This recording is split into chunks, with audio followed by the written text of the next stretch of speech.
Greetings, everybody. This is Jesse here. Okay, well, um, obviously this has been somewhat talked about. I notice it's starting to get pretty big, and why shouldn't? I mean, it is a pretty big deal. So I'm going to go over a couple of things on this, and you guys take it to the bank. You let me know what you guys think. Obama executive order, peacetime martial law. All right. Um, Now, obviously, when everyone was having fun on St. Patty's Day, getting drunk and everything like this, yes, another one was slipped under the desk. This executive order was posted on the WhiteHouse.gov website on Friday, March 16, 2012, under the name National Defense Resources Preparedness. In a nutshell, it's the blueprint for peacetime martial law, and it gives the president the power to take just about anything deemed necessary for national defense. Whatever they decide, that is. It's peacetime because, as the title of the order says, it's for preparedness. A copy of the entire order follows the end of this story. Under this order, the heads of these cabinet level positions, agriculture, energy, health, and human services, transportation, defense, and commerce can take food, livestock, fertilizer, farm equipment, all forms of energy, water, resources, all forms of civil transportation, meaning any vehicles, boats, planes, and any other materials, including construction materials, from wherever they are available. This is probably why the government has been visiting farms with GPS devices so they know exactly where to go when they turn this one on. So basically, you think you own your car? Do you think you own your house? Do you think you own anything that you purchase? No, you don't. It's all theirs. Specifically, the government is allowed to allocate materials, services, and facilities as deemed necessary or appropriate. They decide what necessary or appropriate means. So you don't have that right no more. Okay, update. Ben Reader, Kent Walton writes, this allows for the giving away of USA assets and subsidies to private companies. Provide for the modification or expansion of privately owned facilities, including the modification or improvement of production processes when taking action under Sections 301 through 303 of the Act. 50 U.S.C. APP 2091-9293. And C. Sell or otherwise transfer equipment owned by the federal government and installed under Section 303E of the Act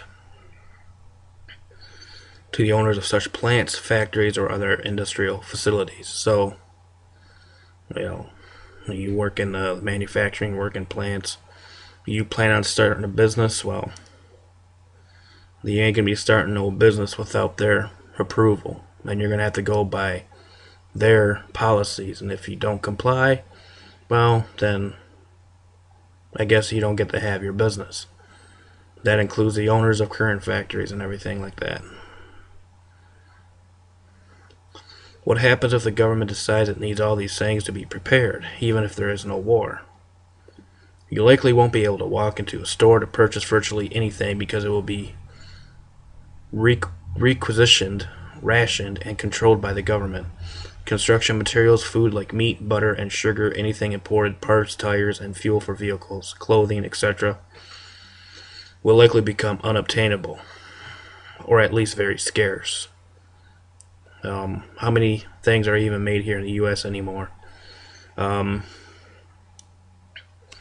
So basically, you're going to be getting rations for everything. If this thing holds up. Here's a bit of history. During World War II, price stabilization didn't begin until May of 1942, which froze prices on nearly all everyday goods, and rationed started in 1943. Why would the government want to control everything before a war?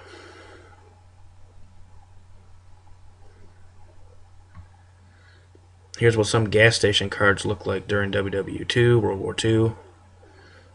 Will there be rationing under this kind of system? What better way to control the movement and actions of the populace? World War II ERA gas ration cards via Old Chester, Pennsylvania.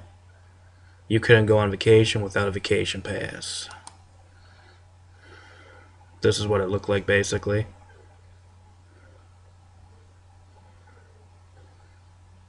Mileage rationing record. This was your gas ration card. Travel authorization. You know, it does say in Ecclesiastes, what was done shall be done again. There is no new thing under the sun, so that basically means history repeats itself.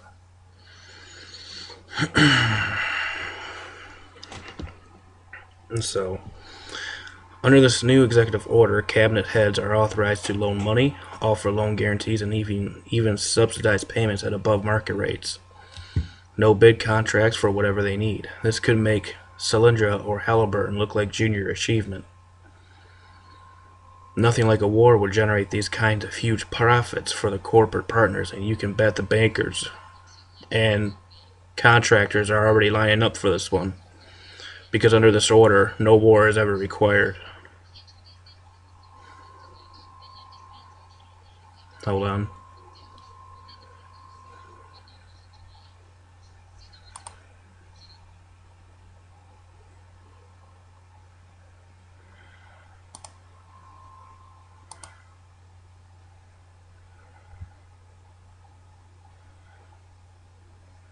Okay, where was I?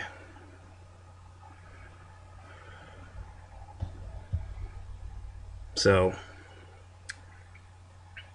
you got that, and then here is the executive order. You can read this for yourself. It's pretty lengthy. And also there's a thing entitled FEMA Corps. All this stuff will be posted below.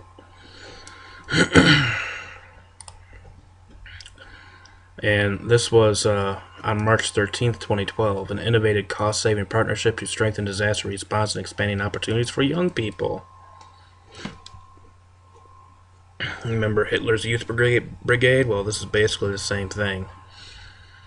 The White House announced an innovative partnership between the Department of Homeland Security's Federal Emergency Management Agency, or FEMA, and the Corporation for National Community Services, CNCS, to establish a FEMA-devoted unit of 1,600 Service Corps members within AmeriCorps National Civilian Community Corps, or NCCC, solely devoted to disaster preparedness, response, and recovery. This partnership builds on the historic collaboration between the two agencies and will enhance the federal government's disaster capabilities, increase the reliability and diversity of the disaster workforce, promote an ethic of service, expand education and economic opportunity for young people.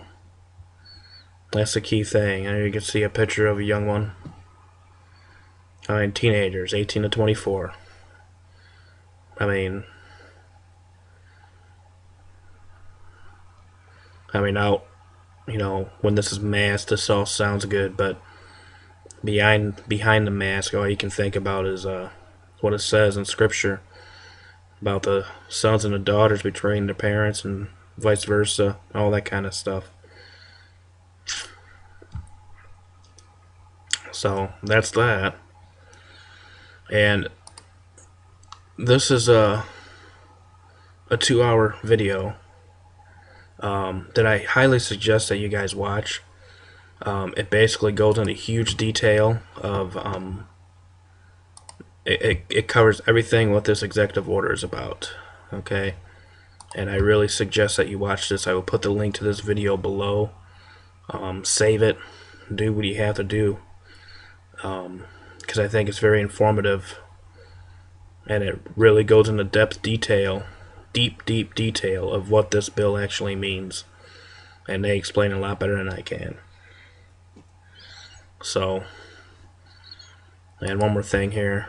Obviously, the NCC is a full-time residential team-based program for men and women ages 18 to 24.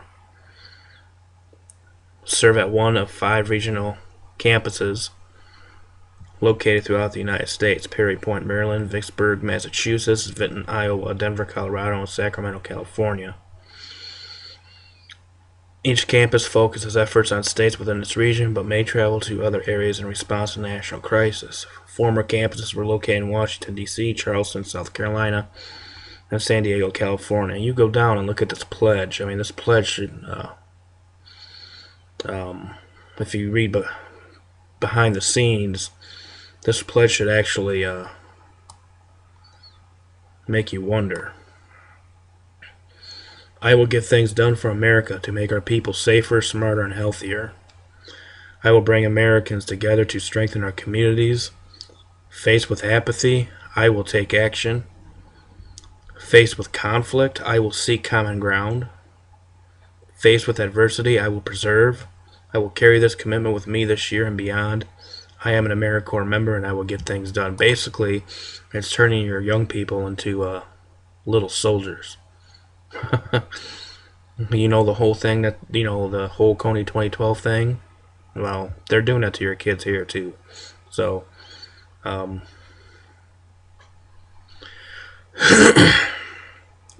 so that's that. But again, all of this stuff will be posted below, and let me know what you guys think. Things are really getting heated, and spiritually, we need to be prepared because if you're not covered in the shelter of His wings, as Psalms 91 says, it's going to be very, very difficult for you. So, I'm not making any predictions, but according to what I see with this, they know something's coming up, and they know something's going on, and especially with all the war talks with Iran and everything like that. This seems pretty real. This seems pretty interesting. So let me know what you guys think. Truth be told, truth be known. God bless. Bye-bye.